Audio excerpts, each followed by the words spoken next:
தேர்தல் பிரச்சாரத்தின் போது கூறிய வாக்குறுதிகள் எல்லாம் என்ன ஆட்சி என ஆந்திர துணை முதல்வர் பவன் கல்யாணை மலைவாழ் மக்கள் கேள்வி எழுப்பியுள்ளனர். ஆந்திர மாநிலம் புசனடி மலை கிராமத்தைச் சேர்ந்த கர்ப்பிணி ஒருவருக்கு பிரசவ வலி ஏற்பட்டுள்ளது. இந்நிலையில் அப்பகுதியில் போதிய மருத்துவ வசதியும் வாகன வசதியும் இல்லாததால் டோலியில் படுக்க வைத்து தூக்கி சென்ற அவலநிலை ஏற்பட்டுள்ளது. இதனால் அந்த பெண்ணின் உறவினர்கள் தேர்தல் பிரச்சாரத்தின் போது ஆந்திர துணை முதல்வர் பவன் கல்யாண் கூறிய வாக்குறுதிகள் எல்லாம் என்ன ஆட்சி என்று கேள்வி எழுப்பியுள்ளனர். இது தொடர்பான வீடியோ காட்சிகள் தற்போது வெளியாகி சலசலப்பை ஏற்படுத்தியுள்ளது.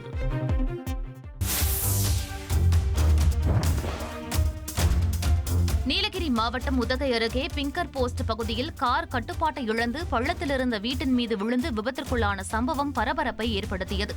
கேரளாவிலிருந்து உதகைக்கு 5 பேர் சுற்றுலா வந்தபோது நிகழ்ந்த இந்த விபத்தில் காரில் சிக்கிய இளைஞர்கள் அதிர்ஷ்டவசமாக உயிர் தப்பினர்.